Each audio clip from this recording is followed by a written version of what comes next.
DH تصویر دنیای هنر.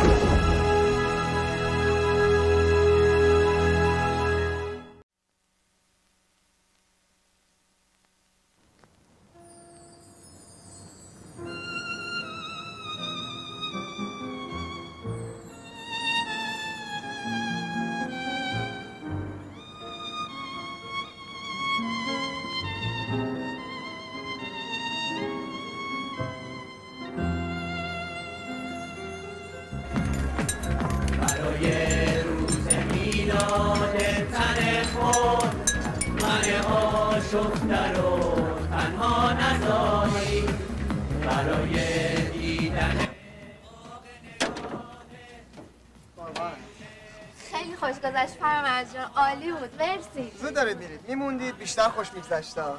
بابا دیگه دیر وقت تو هم که میدونی بابا من چقدر اونو تو هم با این بابا چیکار رفتنی نشدی به من زنگ میزنی، یادت نره. دایمینا میان دنبالمون، حتما میریم. باشه خوش بگذره. رسیدیم شما تماس بگیرید. باشه منتظرم. خدا زحمت دادیم. خدا بچه واقعا خوش گذشت. آره خیلی خوب. نادانی کیفتو آوردی؟ کیف نیاورده بودن. آره.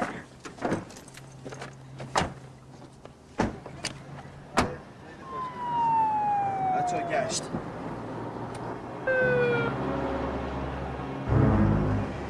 بچه‌ها زود جمع کنید. گشت اومده، جمع کنید.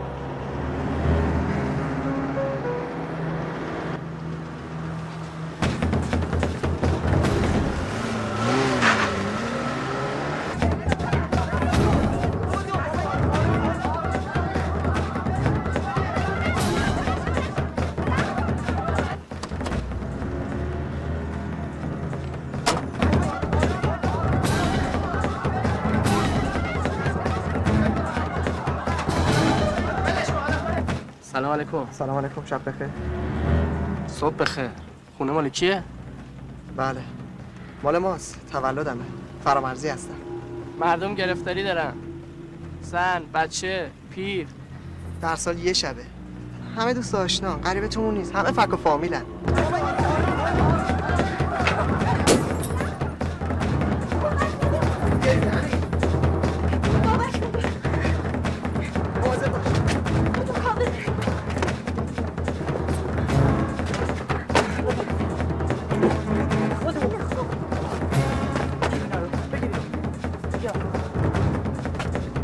لطفاً به مهمونات بگو موقع رفتن کمتر سر صدا کنن.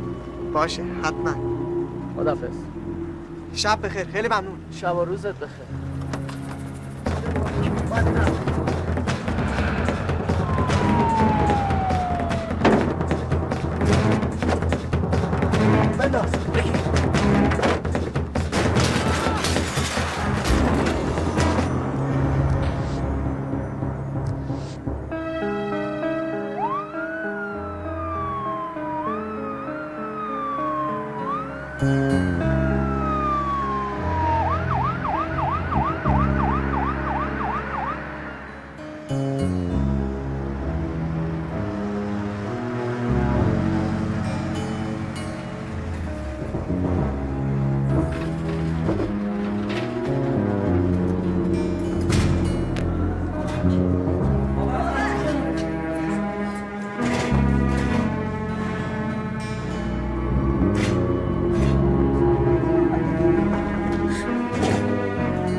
اینم پرونده بیمارشون.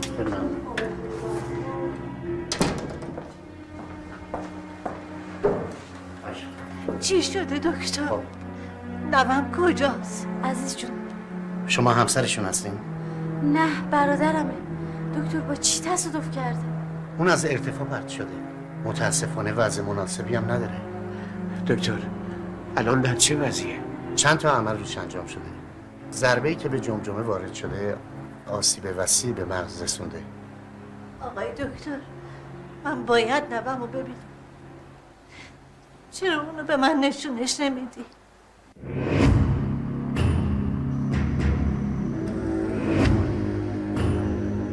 با تقدیر نمیشه جنگید.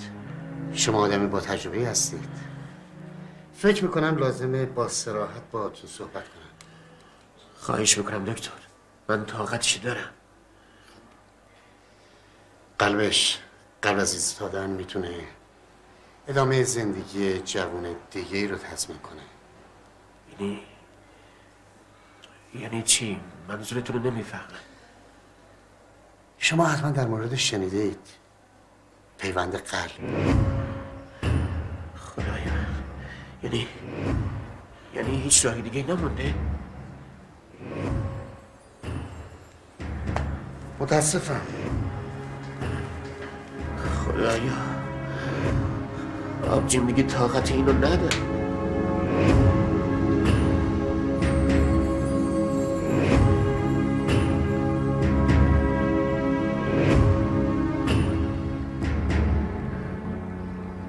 واسه من بابک و بهرام هیچ فرقی با جوادم نداره. بعد از مرگ اون دلمو خوش کردم به این دوتا جوان. اگرچه دستم تنگه، اما خدا سر شاهده محبتم به اونا تمامی نداره. با رفتن مهری و شوهرش میدونی چرا از پا نیفتادم؟ برای اینکه بچه هاشونو به سامون برسونم. اون باید زنده بمونه.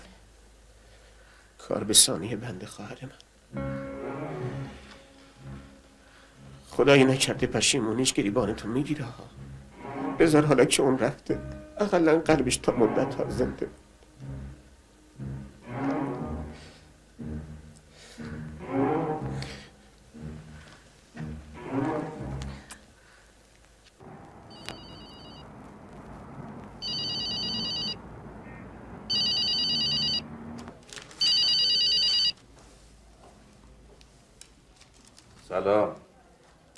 سلام دکتر. قربون شما برم. خوش خبر باشی. قربانم. به خیلی متشکرم. یه لحظه گوشی. بعد رسیدگی میکنم. قربان. کسی نیاد تو لطفا. جانم دکتر. آره. آزمایشات. جوابش خوب بوده؟ خب خیلی ممنونم. چقدر وقت دارم دکتر؟ نه حاضرشون بکنم. مطمئن باشید. باهاتون تماس میگیرم دکتر. قربون شما برم. بله. خانم لطفاً تشریف بیارید. چشم. خوش بود.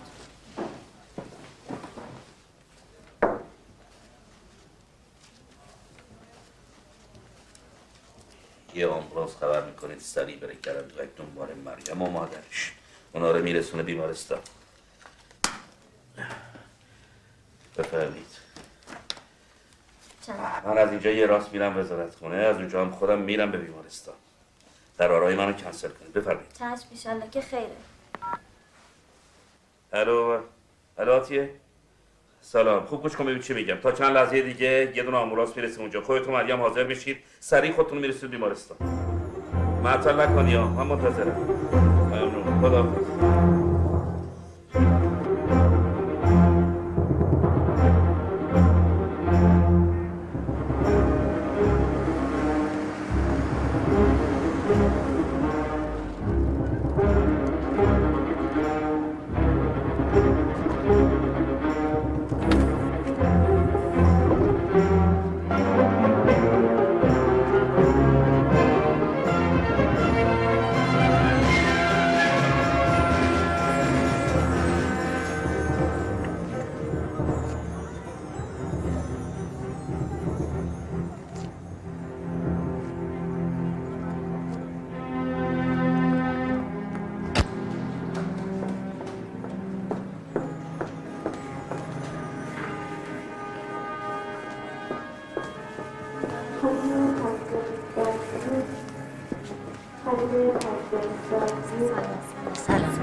سلام.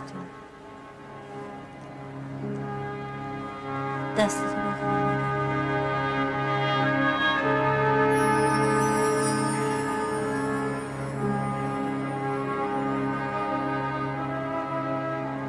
شما کار خیلی بزرگی کردین. من نمیدونم با چه زبونی از شما تشکر بکنم. اجازه. نه. من میخوام چند لحظه با شما صحبت کنم. حتما. بذار برای بعد خواهر. وقت تنگه. نه داداش.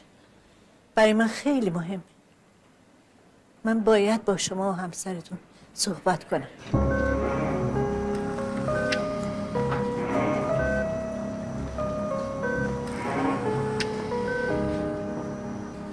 با کاری که شما کردید خانواده من تا عمر دارن رهین منت و احسان شما هستند.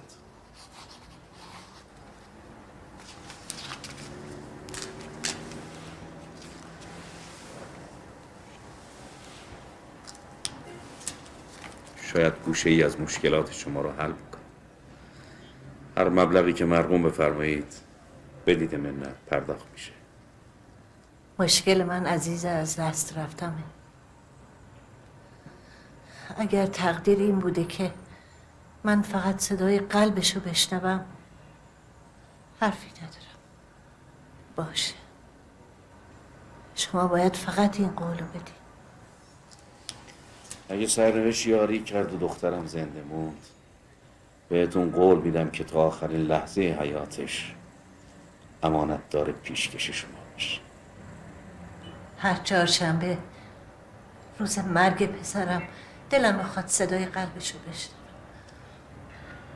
قول میدم.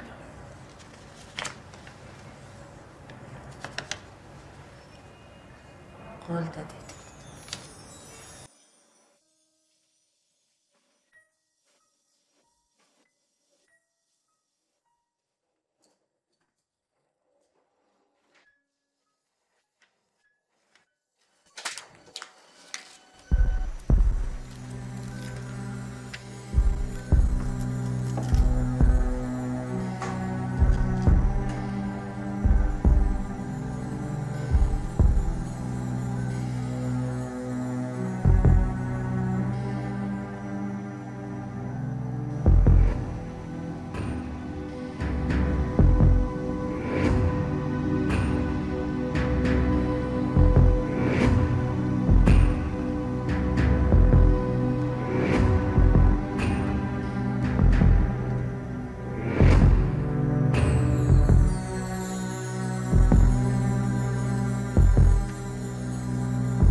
طوری شده رنا؟ این آخری دیگه براش فرقی نمیکرد. میخواست به هر قیمتی شده برای آزادی تو پول جور. حاضر نبود از کسی کمک بگیره. میگفت گداییه. میگفت بهرام به خاطر من چک داده، به خاطر من دستگیر شده. برای آزادیشم خودم باید تلاش کنم. اون شب یه مهمونی بود توی یکی از مجتمعهای جردن. داداش گلم، داداش گلم.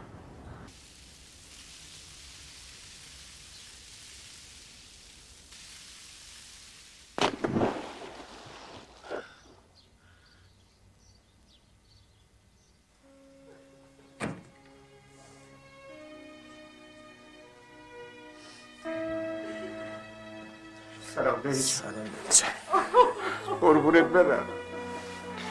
خودم نوکرتم. برم دایی جان. خوش اومدی. همش تقصیر من بود دایی جان. اون به خاطر آزادی من مرد.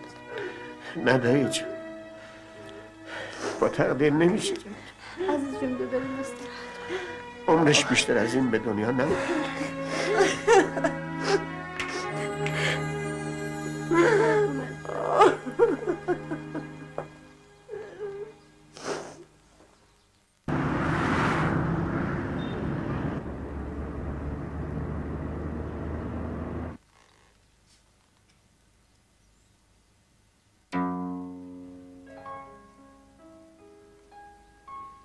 به فکر من عزیز باش. ما که به غیر از تو کسی رو نداریم.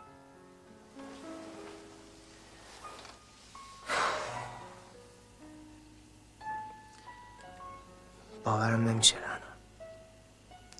باورم نمیشه.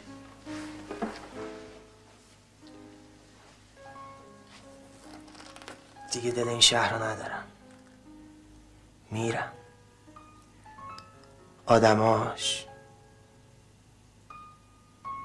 خیابوناش، کوچهش، محلش. 26 سال این حیات داره میخورتم. پس من چی؟ عزیز چی؟ میخوای پیرزن بیچاره دق کنه؟ آخرین کلامش چی بود؟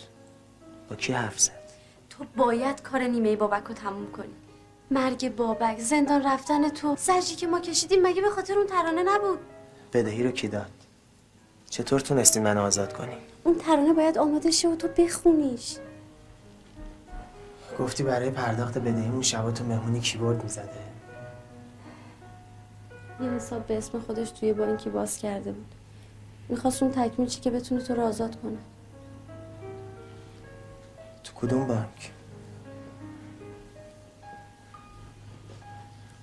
عزیز حاضر نیست انحصار وراثت بگیره. میگه دلشو ندارم. داییتون رو سر سفره منتظر گذاشتین که چی؟ میل ندارم عزیز. گوش کن پسرم ببین چی بهت میگم. فقط تو واسم موندی و یه صدا که چهارشنبه به چهارشنبه بهش گوش میده. نفسم بسته به تو اون صداست.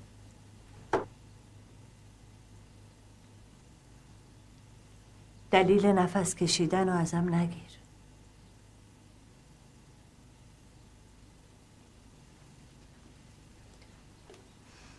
ببین بهرام، عزیز نباشه منم نیستم. فقط کامل شدن اون ترانه است که میتونه به بابک آرامش بده.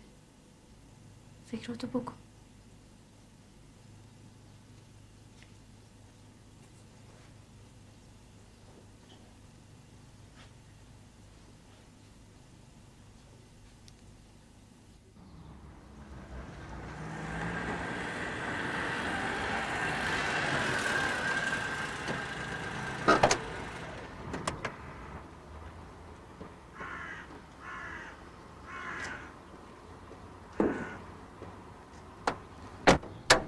سلام.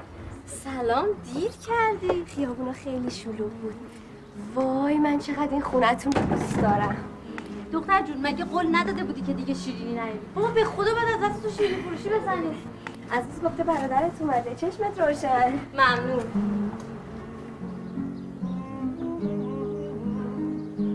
مریم جون ببین عزیز اونجاست. دمپایی رو بپوش برو تو، من الان میام.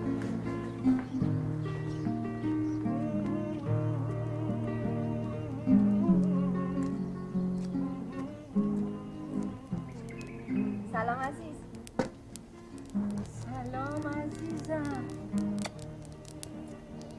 خوبی؟ خیلی ممنون. شما چطوری؟ اینجا ببینم قلب خوشگلت. عزیز جون، مریم بیاین اینجا دیگه.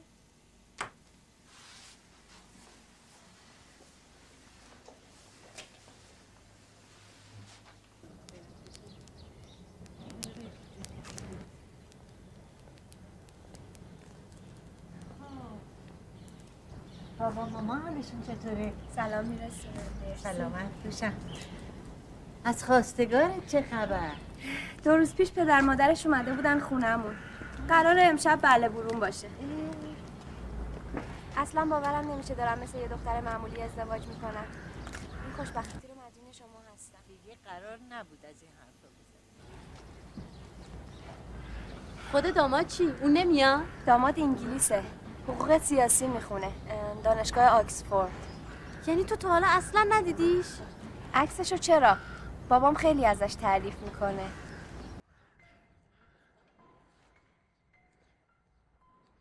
سلام کنم. سلام، ببخشید. برادرم بهرام. در واقع نصف دیگه قلبی که پیش توه. عجیبه. چه شباهتی. خب دیگه عزیز، من دارم میرم استودیو. نهار منتظرت بمونی؟ اگه دیر شد زنگ میزنم. فعلا خداحافظ. مسیرتون کجاست؟ من میتونم برسونمتون. اصلا قصد نداشتم شما رو ناراحت کنم. فقط دلم میخواست بیشتر راجع به بابک بدونم. براتون چه فرقی میکنه که میشه؟ این احساس عاطفی بین من و کسی که قلبش تو سینه منه، جدا از قدر شناسی، یه رابطه خاص و عمیقی بین من و خانواده‌تون ایجاد کرده. به من بگین اون کی بود؟ بابک نجیب، دانشجو رشته موسیقی، پرتلاش، فداکار، انسان دوست. پشتکار استعدادش میتونستونه به هر جایی برسونه. برای تز دانشگاه آهنگی نوشته بود که قرار بود آوازشو من بخونم. شعر قشنگی انتخاب کرده بود از یه شاعر بنام. اما همه چی از سر اون چک لعنتی به هم ریخت. زندگی بازی‌های عجیب غریبی داره. حیات من بسته به مرگ یه موجود دیگه میشه. من اونو زنده نگه میکنم با اثرش. آدم به وجود زنده نیست. شاید این برام یه آرزو باشه، ولی خیلی دلم میخواد اون آهنگو بشنوم. اجراش کامل نشد، عجل مجالش نداد، ولی من تمومش میکنم. من از موسیقی سررشته‌ای ندارم، ولی خوشحال میشم اگه کمکی ازم بر بیاد.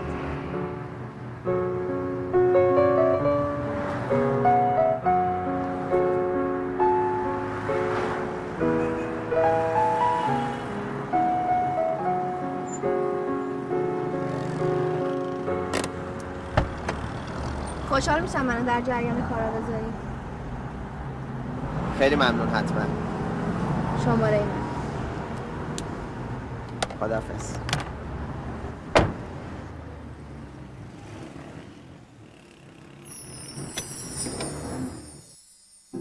صدق پنجره بازه قدمت رو بوی چشام بیا مهمون دلم شو گوش بده به قصه هام دل تو دریایی کن واسه درد دلام خاطرات بچگی گم شده تو قصه هام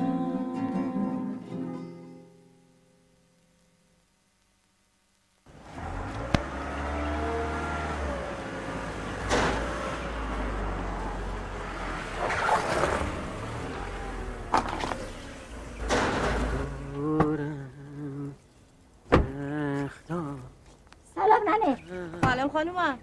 از مریم چه خبر؟ 10 دقیقه میشه اومده. شما برین تو، من برمیدارم میارم اینا رو. خانومم مواظب باش تخم مرغا رو نشکنی. بعد 50 سال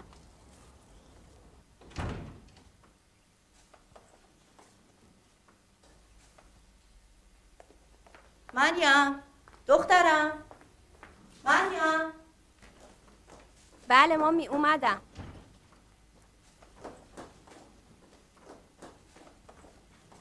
بدین من مادر جون. من مادر خودم میارم. نه من میارم. خودم میارم. خسته میشی. من سرما نخوری. یا علی. سلام مامی. سلام دخترم. نگفتم سنگین بلند نکن. چیزی نیست، ننه چند روز دستش درد بود. چی شده؟ جوری مادر دیشب از اون پامادی که خارج آوردین مشتی آورد مالیدم یه خود بهتر شده. میخوای ببرم دکتر؟ تو این هیریقی مادر. بیا ننه، بیا وارست. قربون دستت، قربون شکل ماهت برم الهی. تو عروس به دنیا اومدی ننه. بیا اینا رو بذار تو گلدون. مشتی؟ بله خانم. یه دستی به شیشه ها بکش لطفا. چشم خانم. راستی اومده بودم آب استخر خالی کنم. چی شد پس؟ گفتن پردا میاری. خب با اجازه. مرسی. با من کار نداری مادر. نه خانومم. با اجازت. وای خفه شدم. دخترم 10 تا برنج خیس کن. مگه چند نفرن؟ حاج آقا، طیبه خانوم، دختر و دامادشون، عذرا خانوم. گفتم بچه‌هاشو نیاره. خودش چی؟ وا مادر جون، مگه رفته شاه عبدالعظیم؟ انگلیس، دانشگاه آکسفورده. ندیده و نشناخته؟ عذرا خانوم نگو کیه؟ ندیدی عکسشو؟ فقط یه عکس و چند تا تعریف. بابا یه حرفی، یه سخنی، یه رفتی، یه آمدی. مگه غریبن؟ خونواده، اسم و رسم. 2 سال دیگه دکترای حقوق میگیره. برای خودش وزیری، وکیلی. این دیگه دیدن داره؟ متاسفم مامی. از چی؟ بهتره من با بابا صحبت کنم. جنجال به پا نکنی یا باشه واسه بعد. در هر صورت نمیتونیم نقش مهم موسیقی رو در زندگی اجتماعی و حتی خصوصی افراد نادیده بگیریم. به طور عام هنر، به ویژه موسیقی، در طول تاریخ اجتماعی انسان تغییرات عمده‌ای کرده و همپای ریتم اجتماعی، ضرباهنگ خاص شرایط زمان و مکان و حتی شیوه حکومت و سیستم رو به خودش گرفته. به عنوان مثال میتونیم از موسیقی روز در جوامع مختلف نام ببریم و من مشتاقم که این مهم رو به بحث عمومی بگذارم. تو بهرام. بله استاد. در مورد موسیقی پاپ میخوام نظرتو بدونم. استاد حقیقتش اینه که من مشکل بزرگی دارم. درگیر تکمیل کردن آهنگ نیمه تمام برادرم هستم. ولی تنهام. احتیاج به کسی دارم که برای تنظیم این کار به من کمک کنه. چرا از دوستای خودت کمک نمیگیری؟ آخه این فقط برای من یک ترانه نیست. بابک به خاطر اون ترانه جونش رو از دست داد. میترسم استاد نتونم اونطوری که باید به وظیفه‌م عمل کنم. میتونی. با اینکه من به اعتماد به نفست و شعوری که در وجود تو نهفته و توان تو در تنظیم و اجرا باور دارم، ولی باید بگم که از نیروی دوستانت هم باید کمک بگیری. توصیه من مجیده و من مسئولیت این پیشنهاد رو میپذیرم. خب چی شده؟ شما چرا هم نگرانی؟ آقا نگران پول دستمزد بچه‌هاست. خب معلومه که نگران. عزیز من نگران نباش. من از طرف خودم بچه‌ها قول میدم حرفه‌ای بزنم و دانشجویی برخورد کنیم. آره بابا نگران نباش، همه چی درست میشه. شکلاتیشو نداشت؟ از عزیز به ارث برده. این همه شیرینی و کیک 1 گرم هم چاق نمیشه. آخه اینم حسودی داره؟ یه چیزی رو هنوز بهم نگفتی. چیو؟ اون شب کیا باهاش بودن؟ کی گفت به خاطر ارگش پرت شد؟ سپیده و کاوه. واسه آزادی من از کیا کمک گرفتی؟ این یه رازه. حتی عزیزم چیزی نمیدونه.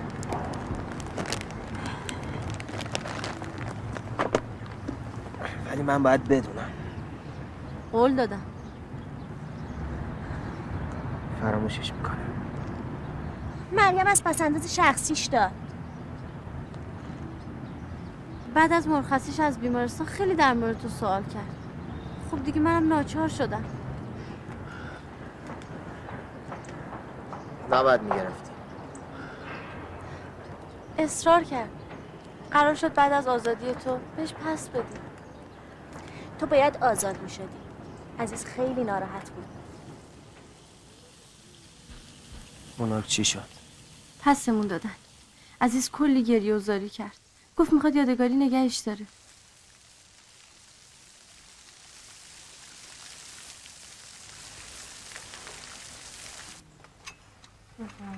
دست شما در نکنه. خیلی ممنون.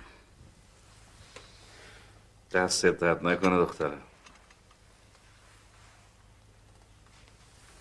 کماله که زنو زیبا میکنه. کوچیک شماست حاج آقا.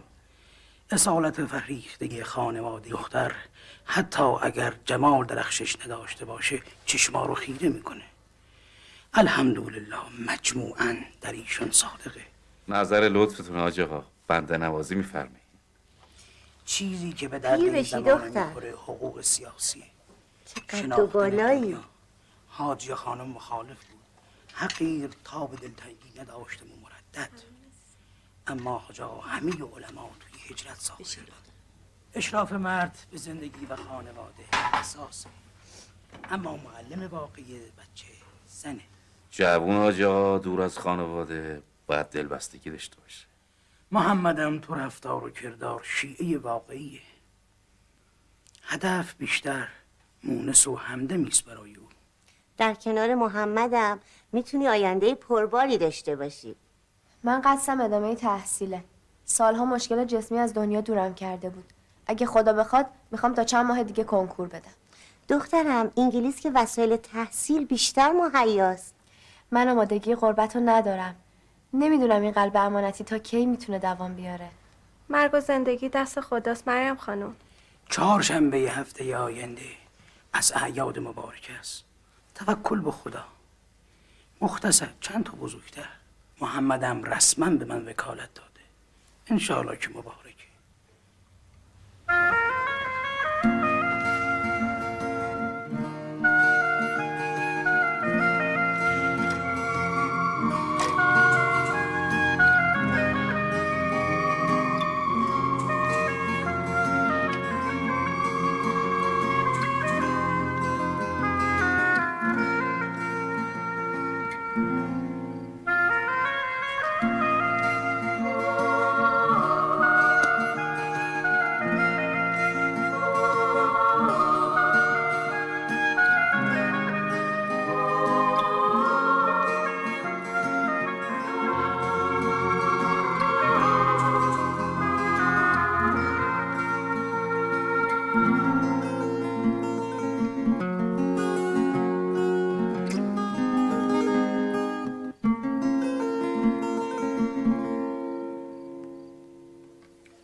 تا قبلا حرفمون رو با هم زدی در مورد آیندهت، در مورد تحصیلاتت، درسته؟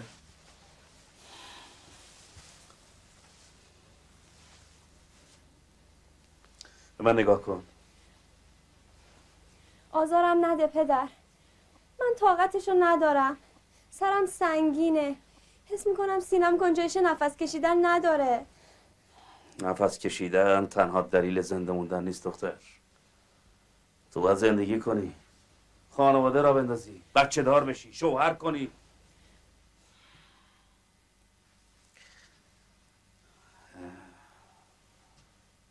ازدواج بابا یه سنته، یه سنت حسنه است. با کی؟ درست از یه خانواده متدینه، آینده درخشانی داره، حتی ممکنه وزیر بشه یا حداقل وکیل، ولی من حتی اونو ندیدمش پدر. مادرش خانجون خودم اصول تضمین کننده خوشبختی دختر. نه این ارتباطهای تضمین شده بیریختی که از بیرون واسه ما وارد کردن. پس حس چی؟ علاقه چی؟ من باید با عاطفه‌ام زندگی کنم پدر. یه عمره من اونو ندیدم، نمیشناسمش، باید ببینمش، درکش کنم، دوستش داشته باشم. درکش کنم؟ یک پدرشون لعنت که جوونمون از راه بدر کردن. دختر اینجا که غرب نیست، ما مسلمونی با ارزش‌های خودمون زندگی میکنیم، با اخلاق، با عشق به وحدانیت. ایمان ما دختر جون الزام نجابتمونه. من تا حرف نزن، فکر کن بابا جون، عمیقا فکر کن. به خودت، به مادرت، به من، به آیندهت، به خوشبختی، به بچه‌هات، به همه چی عمیق فکر کن. فکر کن.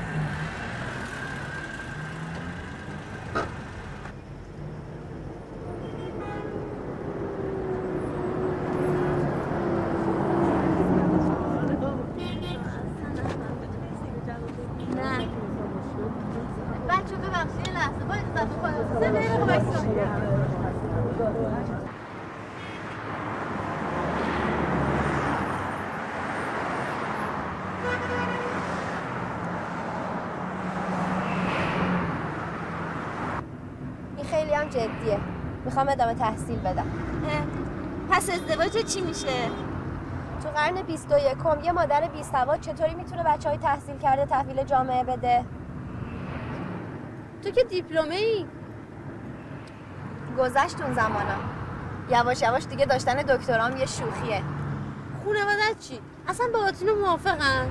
موضوع خیلی فرق کرده. من حالا دیگه سالمم. برای ادامه زندگیم خودم تصمیم میگیرم. به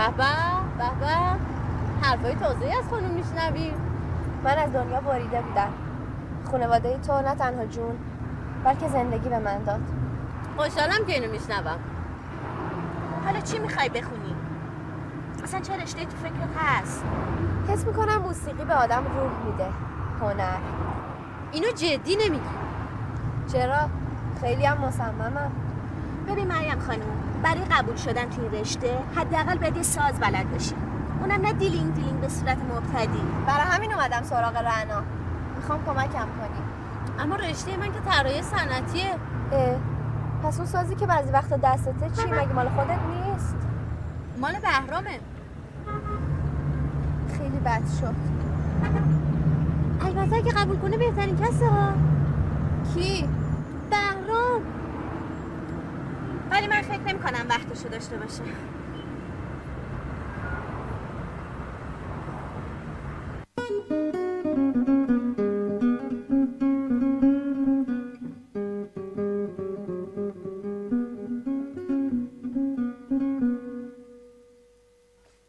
عالی شد. خب خوبه. پیشرفت کار چطوره؟ خوبه. کجا بودین؟ اومدیم راجع به مسئله باهات صحبت کنیم. مهمه؟ از نظر مریم خانم که خیلی. بابا. الو بفرمایید. سلام مادر، حالت خوبه؟ مامان. عزیز خانم چطوره؟ سری به ما نمیزنی؟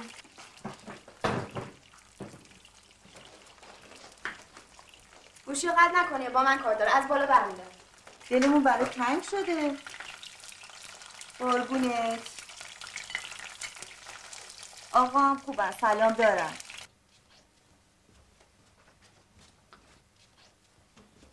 الو رنا. مامی گوشی رو بذارید، من برداشتم. بله. چطوری رنا؟ خوبی؟ چقدر دیر؟ من 1 ساعت منتظرتم. آره. سیب زمینی سرخ کرده با سس. خب چی شد؟ چی؟ یعنی چی؟ خب بهرام گفتش که باهات صحبت کنم بلکه منصرف شی از رشته هنر، مخصوصا موسیقی. میدونی اون میگه که به لحاظ اجتماعی و سطح فرهنگی خانواده شما البته ممکنه که منطقی نباشه، اما من اصلا فکر نمی کنم که پربیرو هم گفته باشه. خب دیگه چیا گفت؟ الان خونه است؟ پس من تا نیم ساعت دیگه اونجا. ببین رنا، موضوع خیلی فرق کرده. دیگه موضوعی نیستش که من موسیقی بخونم یا نخونم.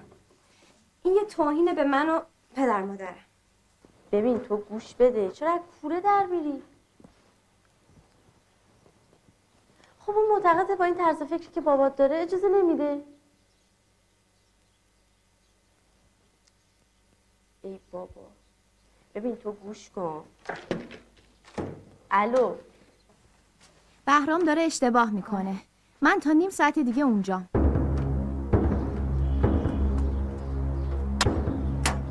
سلام. بهرام هم؟ آره تو اتاقشه. چطور مگه؟ مریم تو دخالت نکن. مریم سلام عزیز، حالتون چطوره؟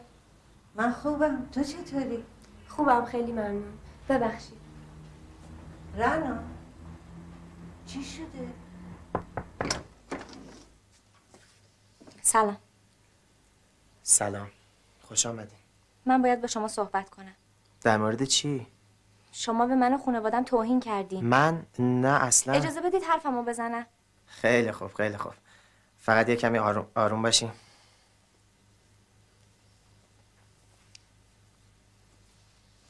بفرمایید بنشین.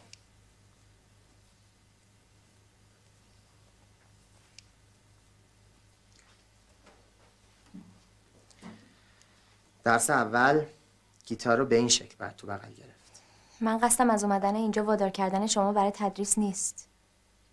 من هر معلمی که بخوام میتونم استخدام کنم. من به خاطر توهینی که به شما و خانواده‌تون شده رسما از شما و خانواده‌تون عذرخواهی میکنم. متشکرم. درس اول نحوه گرفتن گیتار.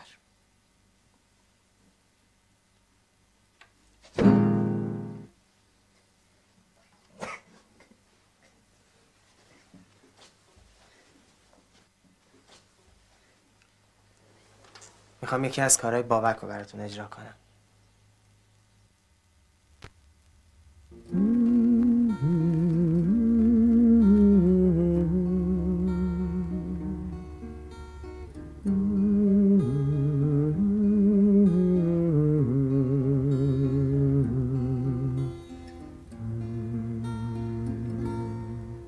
یه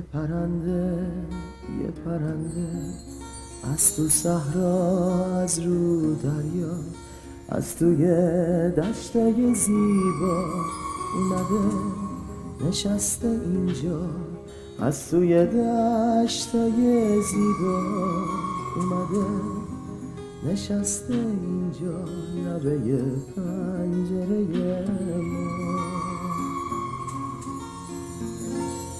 خواب من پر از صدای این پرنده، خواب من به رنگ بال این پرنده. معذرت میخوام، من اشتباه میکردم. حرفشم نزن، فراموشش کن. به هر حال ممنونم بابت همه چیز. من باید میام، دیر وقته، امکان داره اتفاقی بیفته. نه چه اتفاقی؟ خودم میرم. یه وقت پنچری، تصادفی، اینجوری خیال منو عزیزم راحت تره. آخه زحمته، به خصوص برگشتنتون. تاکسی تا دلت بخواد فراونه.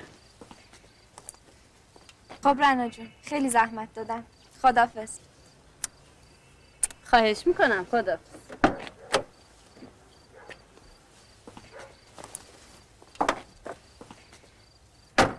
از اینکه قبول کردین به من آموزش بدین ممنونم. نمیدونم چطوری میتونم زحمات شما رو جبران کنم. قبلا کردین، تا اینجا ما مدیون شما هستیم.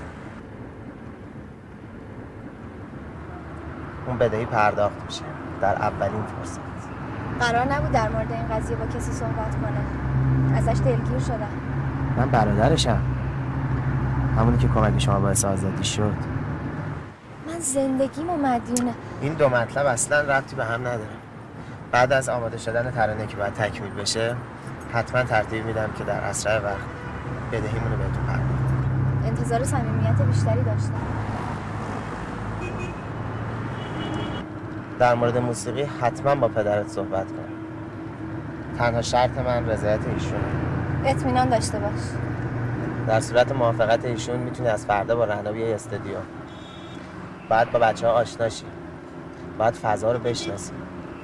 نواختن ساز فقط تکنیک نیست، حسه، یه عاطفه جاری. دنیای قشنگیه. ممنونم که پنجره هاشو رو به من باز میکنی.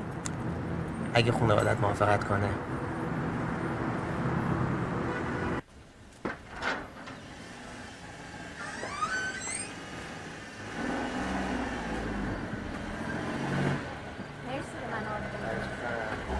تا این موقع شب یک جوون غریبه کجا بوده؟ شاید دیر وقت بوده. عزیز خانم گفته برسونتش. تو که گفتی با رعنا رفتن جا.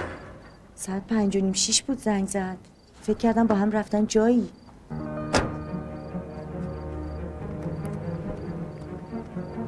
آقا بهرام.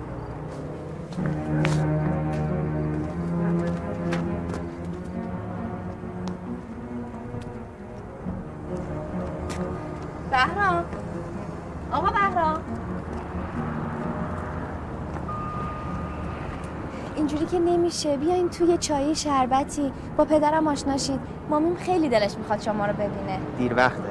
باشه واسه فرصتی دیگه. عزیز منتظره. نگران میشه. باشه. سلام پدر. موقع شب یه پسر غریبه بدون چادر در و همسایه نمیگن این لنده اور کی بود؟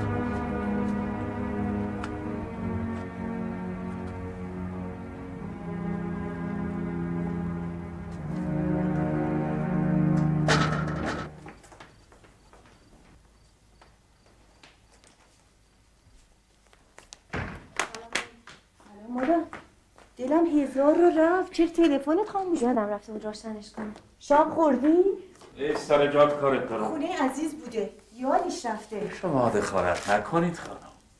مثل دخترای ولگرد یه جوون نامحرم بغل از خودت میشونی تو کوچه بدون چادر میدوی به طرفش جلوی دوست دشمن غریبه و آشنا این همه همسایه. مگه کاری کرده پدر؟ اون لطف کرد. دیر وقت بود ترسیدم برای من اتفاقی بیفته. بیجا کرد. راست میگه برای خواهرش مهار کنه. مگه خواهرش چشه؟ دهن به دهن من نظر دختر. این حرفا مال خانواده من نیست. از امروز به بعد تو رفتنت آمدنت حواست جمع کن. برام عزیزی ولی نه به اندازه آبرو. تا زمانی که تو خونه من نفس میکشی مهم رعایت اصوله و حفظ مرام اعتقادی و اخلاقی ما. وقتی رفتی خونه بخت و شوهر کردی اون وقت هر غلطی خواستید بکنید. فهمیدی؟ فهمیدی؟ بله پدر. حالا برو تو اتاقت. شام نخورد آقا. براش میبری تو اتاقش. برو.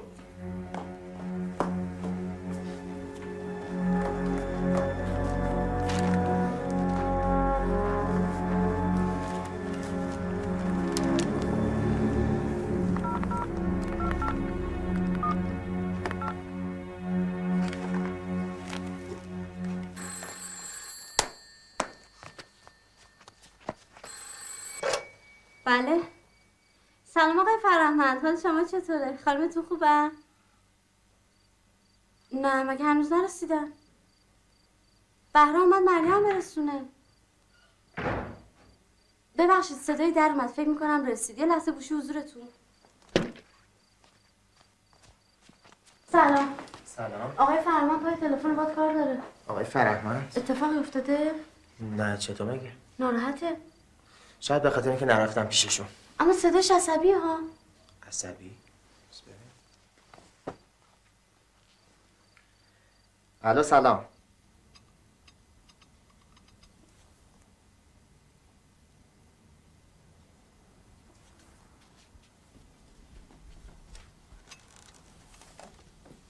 دخترم غذاتو بخور سرد میشه. میل ندارم. سیرم. پدرت حق داره. بابا به چه زبونی بگم مامی؟ به پدرم گفتم من میخوام درس بخونم تو مملکت خودم. تاب غربت رو ندارم. من آمادگی تشکیل زندگی رو ندارم. من اونو اصلا نمیشناسم، ندیدمش، هیچ حسی بهش ندارم. این چه حرفیه میزنی مادر؟ خود من دختر آبجی خانوم؟ آره مادرت خانوم جون. بگو دیگه بگو. بابا دنیا عوض شده. زندگی فقط خوردن و خوابیدن و زاییدن و بچه بزرگ کردن که نیست. شماها چرا منو نمیفهمید؟ چرا درکم نمیکنید؟ فرض کن شدی دکتر، آخرش چی؟ عاقبتش؟ ما همدیگه رو نمیفهمیم.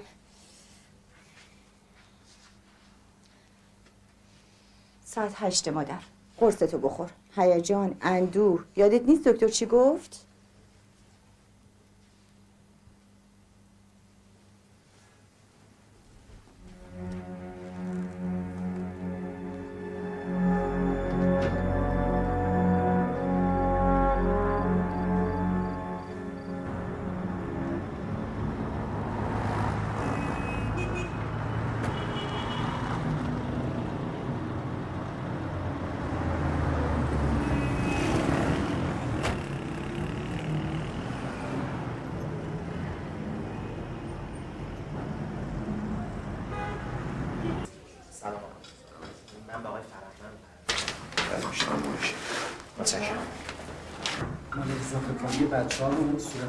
سلام خانم. من بهرام نجیب هستم، با آقای فرهمند. بله آقا منتظر. آقای نجیب بفرمایید. متشکرم. فهمیدی کی بود؟ جناب مهمان. صبح خیر.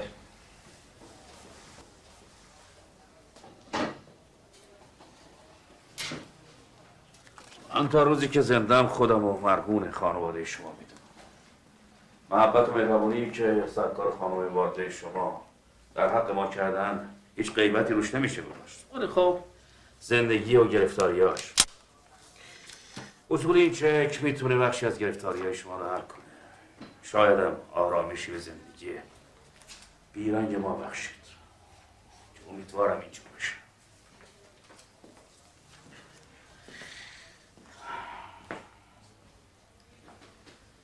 درست متوجه نمیشم آقای فرهمند. این چک، این حرفا، منظورتون نمیفهمم. من دخترم اونجوری که باید بزرگ کردم. اونجوری هم که باید سر و سامونش میده. هنوز متوجه نیستم منظورتون چیه. چرا مطلب پوسکنده در میون نمیذارید آقای فرهمند؟ رفت آمده دختر مریم تو خونه شما بر مبنای قول و قراری بوده که مختص زمان خاصی بود. حضور شما تو اون خونه، شیوه زندگیتون، خیال نکنید که خدا کرده قصد اهانت دارم. معاذالله. اصلا من خودم از دوره کودکی موسیقی رو دوست داشتم، هنوزم دوست دارم، ولی نواختن ساز، اونم وسیله خانوما،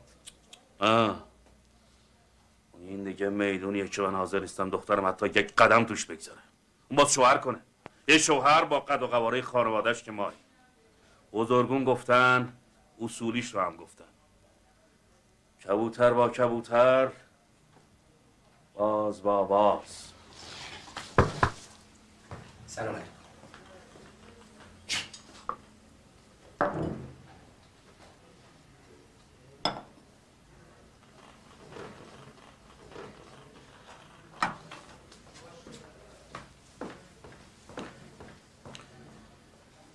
بله، گوش کنید آقای فرهمند.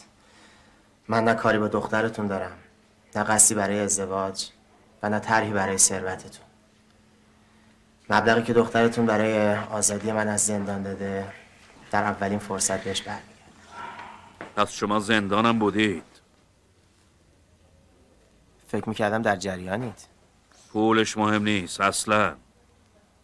اصل مطلب به چه جرمی؟ به جرم نداری. سلام منو به عزیز خانم برسونی. میل داشتن هر چهارشنبه راننده رو میفرستم دنبالشون. امیدوارم با حضور من عزیز دیگه نیازی به دیدن مریم نداشته باشه. به هر حال ما سر قولمون هستیم.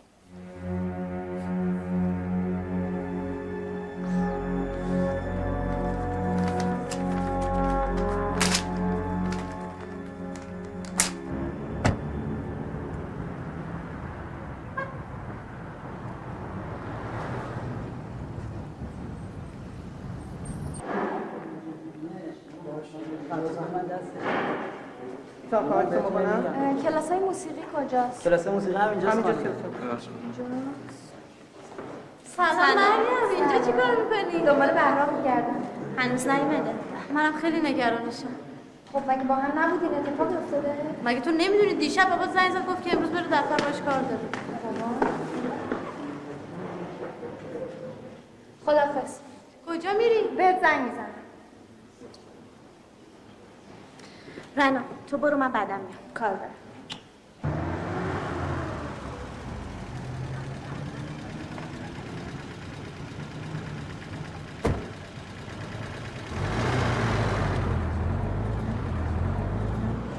چی شد؟ پدرم به شما چیزی گفت؟ رعنا بهم گفت. من اومده بودم با شما صحبت کنم، نمیدونستم رفتیم پیش پدرم. ما باید با هم حرف بزنیم. من حرفی ندارم با شما بزنم. حتی شده تا تو کلاسم دنبالتون میام. مهم نیست جلوی کی. تا به گفتم گوش نکنین دست بردار نیستم. من تو ماشین منتظرم.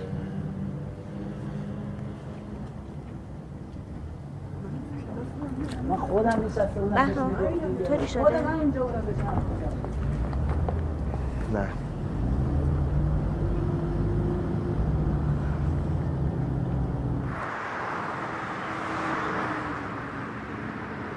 شما بر اساس ارزشاتون زندگی میکنید. نواختن ساز برای دختری با اعتقادات و ارزش‌های شما با هم همخوانی نداره. تو باید شوهر کنی. آینده تو رو مصلحت خانوادگیت رو حرف بزنی.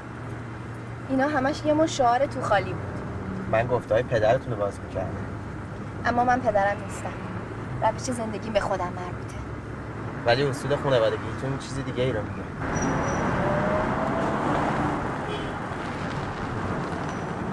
گوش کن بهرام، تو یه آدم تحصیل کرده، یه جوون مثل من. انتظار داشتم بیشتر از اینا منو درک کنی. منکر پدرم نیستم، ولی هر کس عقاید خودشو داره. الان موضوع فرق کرده. من یه آدم سالمم. قبلا مریض بودم. امیدی نداشتم که برای زندگیم تصمیم بگیرم. بابا منم نیازهای خودمو دارم. پدرم نمیتونه برای آینده من تصمیم بگیره.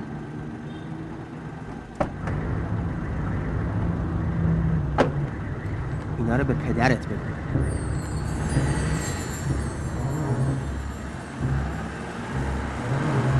ولم کن برو دیگه. چیکار داری؟ زشته. بیا بالا. آخه چی میگی تو؟ آخه من که با تو مشکلی ندارم که. بچه بازی در نیار، همه دارن نگامون میکنن. من چی کار کنم؟ هر کاری میخوای بکنی بکن. ای بابا سلام داداش، تو کجا بودی؟ نه خبری از تو نه مریم. مریم کو؟ مریم دیگه اینجا نمیاد. چرا؟ کی گفت؟ خودش گفت؟ نه پدرش گفت.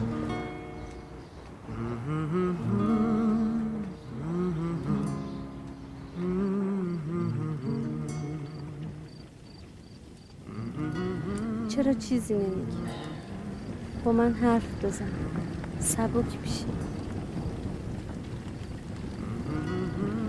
بابای مریم چی گفت؟ من باید این ترانه رو تمومش کنم. نگرانم رعنا. تو باید کمکم کنی. من که به غیر از تو کسی رو ندارم. هر کمکی که از دستم بر بیاد برات میکنم. خدا رو شکر تو عزیز هستی. دوست دارم رعنا. ما هم دوست داریم. آسمان چشم او آینه یکیست، آنکه چون آینه با من روبرو. درد و نفرین بر سفر با سرنوشته این جدایی دست او بود.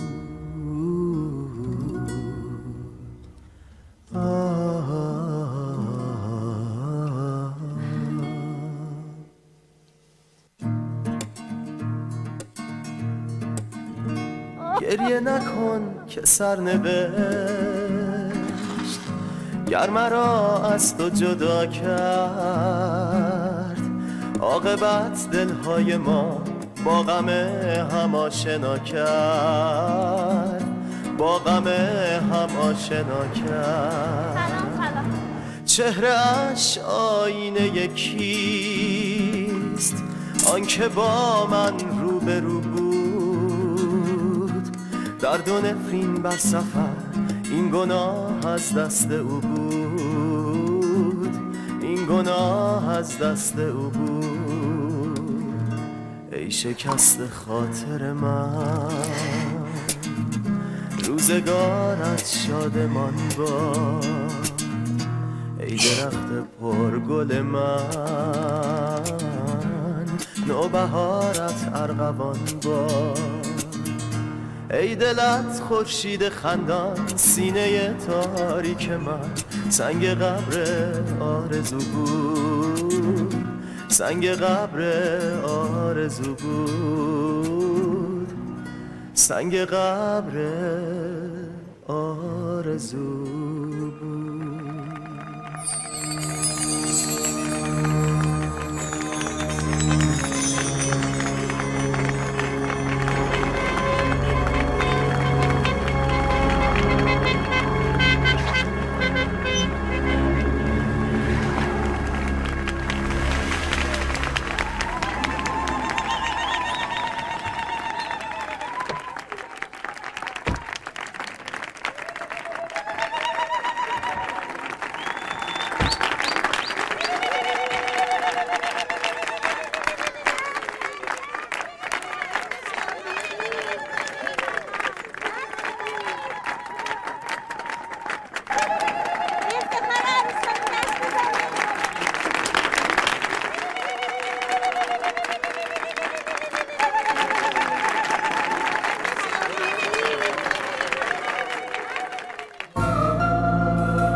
محترمه سرکار خانم مریم برهمن، آیا بنده وکیلم که شما را با مهریه معلوم 5 سکه طلا به نیت 5 تن و یک سفر خانه خدا به عقد دائمی آقای محمد انصاری در بیاورم؟ آیا وکیلم؟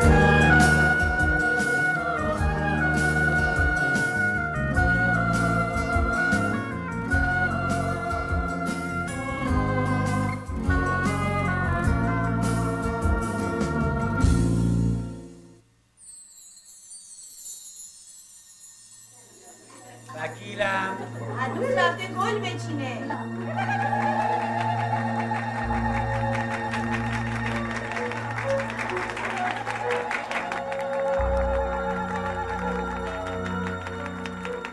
آیا وکیلم؟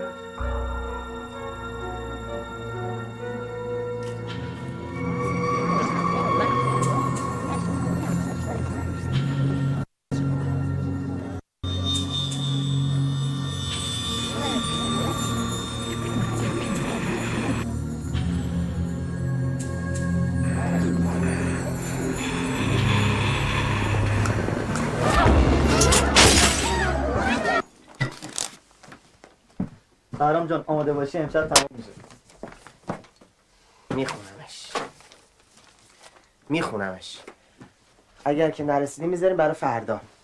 این مجوز شعرتون رو شماها آوردین؟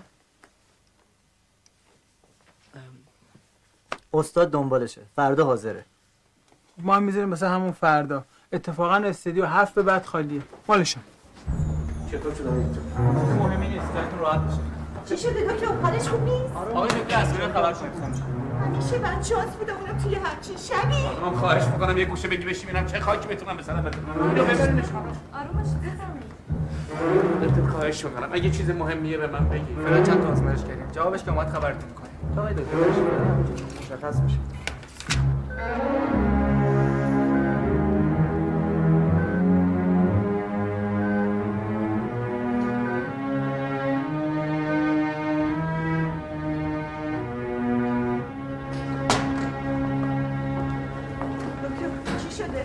به من بگی. آروم باشید خانم، چیزی مهمی نیست. دخترم از شما میخوام. خواهش میکنم آروم باشید. آقا شما با من بیاید. دکتر خواهش میکنم.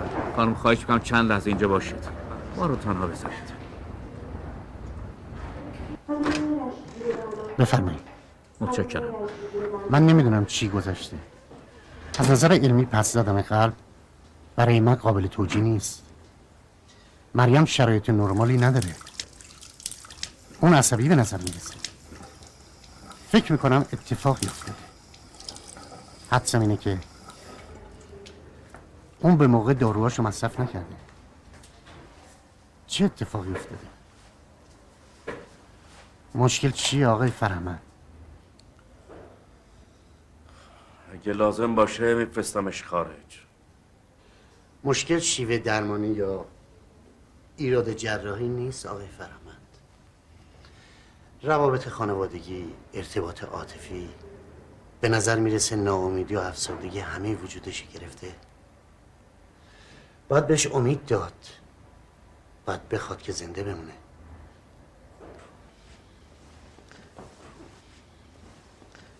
اون تنها فرزند منه دکتر. ازت خواهش میکنم هر کاری ازت برمیاد واسش طریق نکن.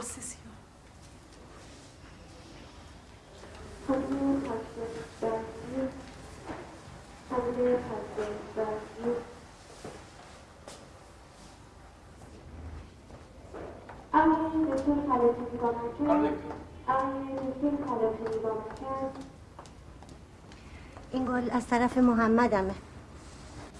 فقط از پشت شیشه میشه دیدش. بمیرم.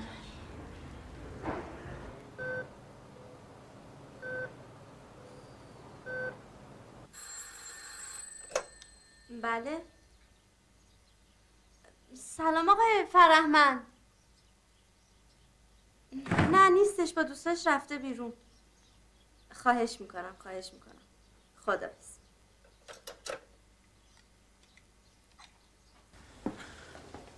حالش چطوره دکتر؟ پیداش کردیم؟ تماس گرفتیم؟ دیشب 5 دفعه زنگ زدم. پیغام گذاشتم که وقتی تونست با همون تماس بگیره. حضورش حتما لازمه. دکتر من باید با شما صحبت کنم. حتما. دکتر، آقای دکتر برسی. خواهش میکنم.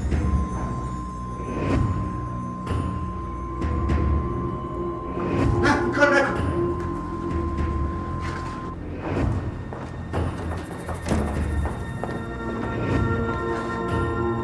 تنفس آماده کن. لحظه بگیری. دکتر بنت آماده کن. نگران بود. صداش میلرزید. فکر کنم اتفاقی افتاده. بهرام اصلا این کار تو درست نیست. تو دادگاه نبودی ببینی؟ بودی؟ به هر حال جواب ندادن بی‌ادبیه. من اصلا موافق این رفتار نیستم. اون به من توهین کرد. فکر کرده با آدم بی سر و پا طرفه. دست دخترش گرفت و رفت. حتی جواب سلام هم نداد عزیز. از تو بعید مادر. آقای فرهمند مرد محترمیه. نگرانیش هم بجاست. دختر دم بختش با یه پسر جوون تو در و همسایه، به خصوص اگه فامیل دامادش میفهمیدن. میگن یه سوزن به خودت بزن، یه جوالدوز به مردم. اصرار خودش بود نه من. خون که نشده داداش. این رفتار نه در شأن توه نه در شأن خانواده‌مون. پاشو مادر، پاشو یه تلفن بهش بزن. ممکنه اتفاقی افتاده باشه. شمارش پاره کردم عزیز. عزیز جون تا نیم ساعت دیگه خودشون زنگ میزنن. منم شماره استودیو رو میذارم کنار تلفن، حتما بهشون بدی.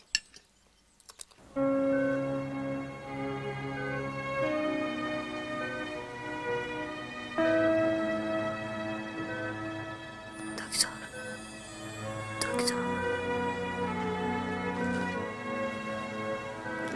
پس بهرام کجاست؟ چرا نمیاد؟ آروم باش دخترم، میاد. خب چطور بچه‌ها؟ بیا فرهمنده. فرهمند؟ سلام. بله خودم هستم. کدوم بیمارستان؟ خب تا 1 ساعت دیگه خودم میرسونم. برای چی با این عجله؟ چه لزومی داره؟ شده؟ تا 1 رو دیگه خودم میرسونم حتما. بچه شما تا میکس انجام بدی من برمیگردم. کجا میخوای بری بهرام؟ یه مشکلی پیش اومده بعد برم زود میام. چی شده بهرام؟ کی بیمارستانه؟ مریم فرهمند زنگ زد گفت کار مهمی پیش اومده. بعد برم. خیلی خوب پس منم میام. نه تو دیگه نمیخواد بیای. بمون، اگر که مشکل اساسی بود بهتون زنگ میزنم. خداحافظ.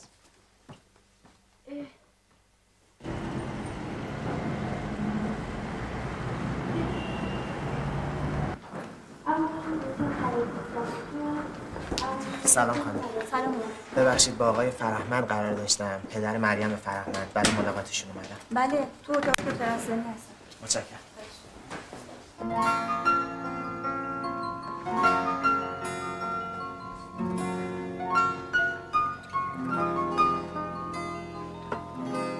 سلام، من بهرام نجیب هستم.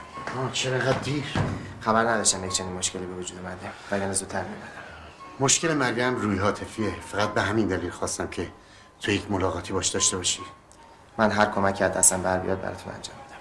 مطمئنم. بیا. ببخشید دکتر، میشه چند دقیقه منو با ایشون تنها بگذارید؟ فرصتی نداریم آقای فرهمند. فقط چند دقیقه، خواهش میکنم.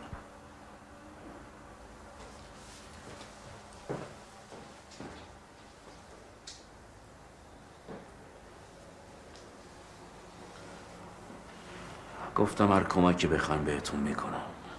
گفتم همیشه مدیونتون هستم. گفتم تا عمر دارم و نفس میکشم این مهربونیتون از یادم نمیره.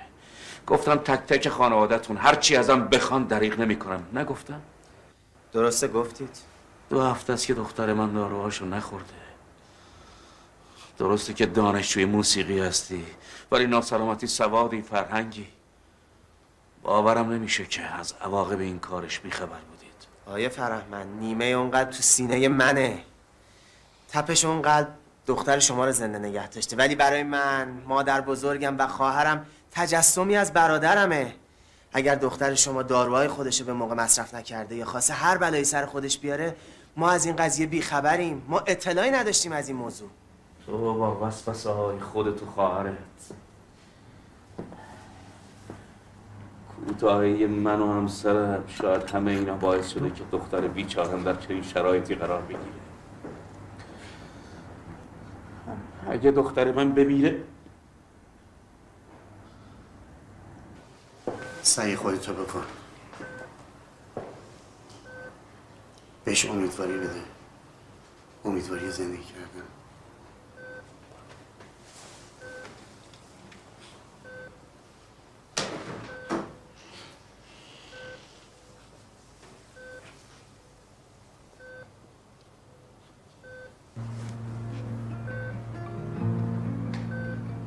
مریم سلام. اینطوری از خودت مراقبت کردی؟ یه دست من بود. تو کجا بودی بهرام؟ شنیدم داروهات هم به موقع مصرف نکردی. ببین چه به حال روز خودت آوردی. اون آهنگ چی شد بهرام؟ خیلی دلم میخواد تموم شدهشو بشنوم. حالت که خوب شد میبرمت استودیو. 1 ساعت پیش تموم شد. دارن میکسش میکنن. میخوام اون آهنگو بشنوم همین الان. فکر نمی‌کنم این قلب آریایی تا فردا تو سینه من دووم بیاره. مریم، تو اون قلب پاره ای از وجود من هستی. اون فقط قلب تو نیست. کمکش کن از تپش نیفته. به خاطر عزیز، رعنا، من، پدر مادرت، بابک، به خاطر خودت.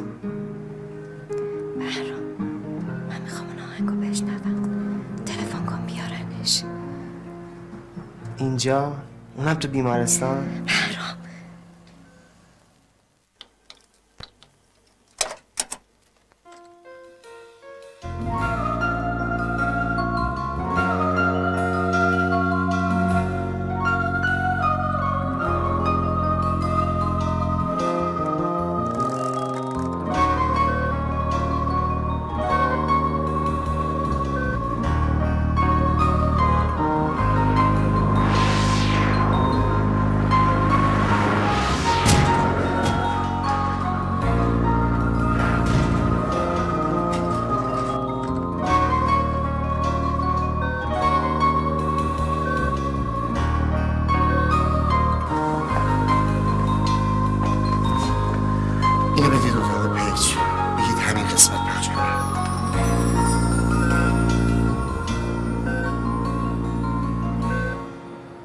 ای واسه ترانه خوندن بهترین بهونه من، خاطرات با تو بودن همدم و هم خونه من. تا میخواستی پر بگیری پر پرواز تو بستم، با شکستن تو انگار دل آوازو شکستم. تو کی بودی واسه من یه هم نفس، تو کی بودی واسه من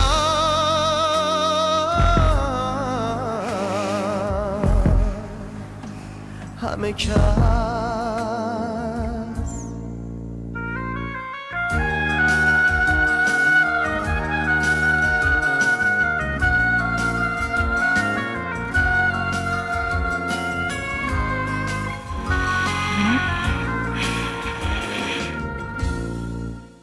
تو کی بودی، تو کی بودی وقتی رفتی قامتم از غصه تا شد، قلب ناروم عاشق توی سینه بی صدا شد. تو کی بودی، تو کی بودی وقتی رفتی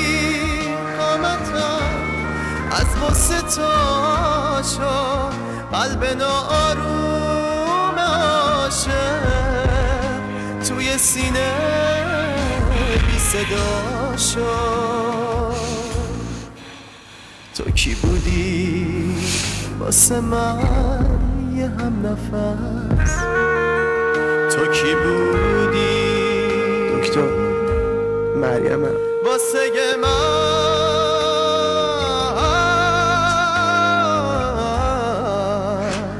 همه کس.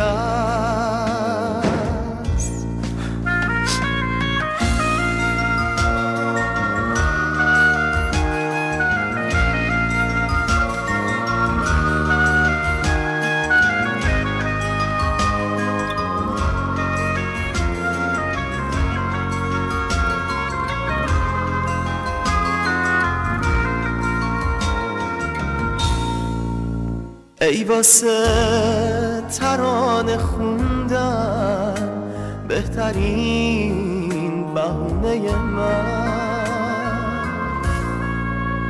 خاطرات با تو بودن همدم و هم خونه من. تا میخواستی پر بگیری پر پرواز تو بستم، با شکستن تو انگار دل آوازو شکستم. تو کی بودی واسه من یه هم نفس، تو کی بودی واسه من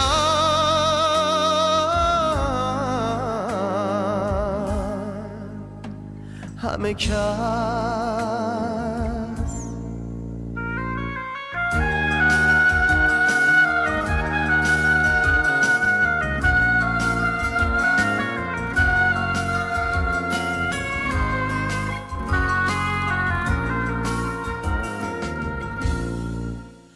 تو کی بودی واسه من یه هم نفس، تو کی بودی